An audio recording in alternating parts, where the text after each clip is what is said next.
नमस्कार दोस्तों, मैं Sarita Pareek Biyani girls BEd college की व्याख्याता आपका गुरु केपीयू में स्वागत करती हूँ। और मैं आज आपको बताने वाली हूँ कि लिखित अभिव्यक्ति में हमें कौन सी विधियों का प्रयोग करना चाहिए, है ना। कैसे हम एक बच्चे को लिखने में सहायता कर सकते हैं। लिखना, हम बच्चा तभी अच्छे से लिख सकता है जबकि उसको शब्दों और वर्णों का अच्छे से ज्ञान हो। लिखने के बारे में मतभेद है कि कब हमें किस उम्र में बच्चे को लिखना सिखाना चाहिए। फ्रॉबेल कहते हैं कि बच्चे को पहले लिखना सिखाना चाहिए और बाद में उसको पढ़ना सिखाना चाहिए। लेकिन मैडम मॉन्टेसरी कहती है कि बच्चे को पहले वर्ण, स्वर, व्यंजन इनको पहले हमें पढ़ना सिखाना चाहिए और उसके बाद में बच्चा लिखना सीखे। सही भी है, क्योंकि हम देखते हैं हमारे घर में छोटे बच्चों को हम पहले उसको हम बोलना सिखाते हैं। वो चीज़ों की पहचान करना सीखता है। उनको देखने के बाद उसके जो दिमाग में, उसके मस्तिष्क में एक बिंब बन जाता है। अगर हम बच्चे को बार बार कहते हैं कि ये काऊ है, ये फैन है, या जो भी हम चीज़ उसको बताते हैं उसके मानस पटल पर उसका चित्र बन जाता है। और जब भी उसको हम पूछते हैं वो तुरंत उसका नाम बता देता है। कैसे? उस चीज़ से, उस शब्द को रिलेट करके वो बता देता है। इसी तरह से बच्चे को अगर हम पहले बोलना और पढ़ना सिखाते हैं तो उसके लिए लिखना सरल बन जाता है। तो बच्चे को हमें लिखना सिखाने के लिए सबसे पहले मैं उसके लिखने की तैयारी की, वो कैसे लिखे, कैसे पेन को पकड़े और उसकी बैठने की स्थिति कैसी हो, ये उसको हमें सिखाना चाहिए कि वो रीढ़ की हड्डी को सीधा करके बैठे और सही हाथ में सही तरीके से लेखनी को पकड़े। चाहे वो पेंसिल है या पेन है, उसको सही तरीके से पकड़े। और उसके बाद में उसको हमें शब्द, वर्ण और वाक्य ये लिखने सिखाने चाहिए। और लिखना सिखाने के लिए हमें बार बार पहले अभ्यास कराना चाहिए। अभ्यास करने के पश्चात वो शुद्ध लिखना सीख जाता है। इस प्रकार इन विधियों के माध्यम से अगर हम उसको लिखना सिखाते हैं तो वो बहुत अच्छे से लिखना सीख जाता है।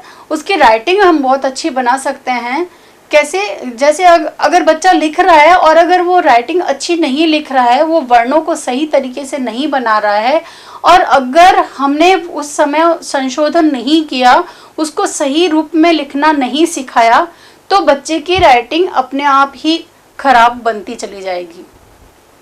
जैसा कि आपने सुना होगा कि महात्मा गांधी की राइटिंग है वो अच्छी नहीं थी। उन्होंने बहुत प्रयास किया था अपनी राइटिंग को सुधारने का, लेकिन नहीं हो पाया। इसलिए हम बच्चे को अगर बाल्यावस्था में अगर हम उसकी राइटिंग को अच्छा बना देते हैं, उसको शुद्ध और स्पष्ट लिखना सिखा देते हैं, तो ये उसका अभ्यास करते करते उसकी आदत बन जाती है और वो वैसा ही लिखना सीख जाता है। तो अच्छा लिखना, लिखित अभिव्यक्ति को अच्छा बनाने के लिए हम जिन विधियों का प्रयोग करते हैं, आज मैं उसके बारे में आपको बताने जा रही हूँ। पहला है रूपरेखा अनुकरण विधि। रूपरेखा अनुकरण से मतलब है कि जैसे टीचर क्लास में पढ़ा रहा है और बच्चों को बोर्ड पर प्रश्न उत्तर लिख देता है और बच्चों को अपनी उत्तर पुस्तिका में लिखने के लिए बोलता है, तो बच्चे उसको देखकर लिखते हैं। या फिर प्राइमरी लेवल पे देखें तो बच्चों को हम स्लेट पे या कॉपी में स्वर या व्यंजन उसको हम लिख कर दे देते हैं। जब हम लिखना सिखाते हैं तो स्लेट के माध्यम से, स्लेट पर हम उसको एक वर्ण लिख कर दे देते हैं। जैसे अ से अनार हम सिखा रहे हैं, अ लिख के दे दिया तो बच्चा स्लेट पेंसिल को लेकर उस पर घोटना सीखेगा, उस पर बार बार प्रयास करेगा, अनुकरण करते हुए उस पर बार बार पेंसिल को फेरेगा और फेरने से वो इस रूपरेखा का अनुकरण करते हुए इस विधि के माध्यम से वो लिखना सीख जाता है। फिर नेक्स्ट आता है कि अनुकरण विधि। अनुकरण विधि में बालक अध्यापक के द्वारा बोर्ड पर जो लिखा जाता है उसको देखकर अपने उत्तर पुस्तिका में लिखता है। तो लिखने के पश्चात टीचर का ये कर्तव्य है कि वो क्लास में ये निरीक्षण करिए कि कौन से बच्चे ने कितना लिखा है और हर एक बच्चे की उत्तर पुस्तिका को चेक करें कि बच्चों ने कहीं बोर्ड से देखने के बावजूद गलत तो नहीं लिखा है, अशुद्ध तो नहीं लिखा है। तो टीचर का ये कर्तव्य होता है कि वो हर एक बच्चे की कॉपी को चेक करे। हालांकि बच्चे टीचर का अनुकरण करते हुए लिख रहे हैं, फिर भी वो उस मात्राओं की गलतियां कर सकते हैं, अतः टीचर को जांचना चाहिए। नेक्स्ट आता है मॉन्टेंसरी विधि। मॉन्टेंसरी विधि में स्वर और जो व्यंजन होते हैं उनका गत्ते या लकड़ी के माध्यम से उन स्वर और व्यंजनों की का मॉडल बना लिया जाता है और उस मॉडल को एक गत्ते के ऊपर एक प्लेन पेपर रखकर और उसके ऊपर उसको रखा जाता है और बच्चे को पेंसिल देकर उसके ऊपर घुमाने के लिए कहा जाता है। बच्चा बार बार उस पर घुमाने का प्रयास करता है तो इससे उसकी अंगुलियां हैं, उसका हाथ है, वो सध जाता है और सध जाने के पश्चात जो वो बार बार पेंसिल घुमा रहा है और नीचे प्लेन पेपर रखा हुआ है तो वहां पर वो वर्ण बन जाता है। तो उसको देखकर बच्चे को अपने आप ही सेल्फ मोटिवेशन मिलता है कि मैंने ये बनाया। तो वो खेल विधि के माध्यम से वो बार बार उस चीज का प्रयास करेगा, बार बार वो वैसा लिखेगा। इससे वह बार बार अभ्यास करने से उस मॉडल के माध्यम से लिखना सीख जाता है। नेक्स्ट आता है जैकटॉट प्रणाली। जैकटॉट प्रणाली में टीचर के द्वारा बोर्ड पर एक वाक्य लिख दिया जाता है और बच्चों को निर्देश दिया जाता है कि वो बोर्ड से देखकर उस पूरे वाक्य को अपनी उत्तर पुस्तिका में लिखे और बच्चे वो लिखते हैं। तब तक टीचर को पूरी क्लास में बच्चों की हर एक बच्चे की कॉपी को चेक करने के लिए भ्रमण करना चाहिए, परीक्षण करना चाहिए और पूरा वाक्य जब बच्चे लिख ले तब टीचर को ये निर्देश देना चाहिए कि अपनी कॉपी में लिखे हुए वाक्य का वो बोर्ड पर लिखे हुए वाक्य से मिलान करे और मिलान करके अपने लिखे हुए वाक्य में अगर कोई अशुद्धि है तो उसका स्वयं संशोधन करें। जैकटॉट प्रणाली ये कहती है कि बच्चे को अपनी गलतियों का स्वयं सुधार करने का अवसर प्रदान करना चाहिए। और इसके अलावा जैकटॉट प्रणाली में ये भी कहा जाता है कि जब बच्चा अपनी अशुद्धि का संशोधन कर लेता है तत्पश्चात उसको ये कहना चाहिए कि वो उसको बिना देखे अपनी स्मृति के आधार पर लिखे और अगर बच्चे को वो सेंटेंस याद हो जाता है तो वो अपनी स्मृति के आधार पर उस सेंटेंस को लिख सकता है।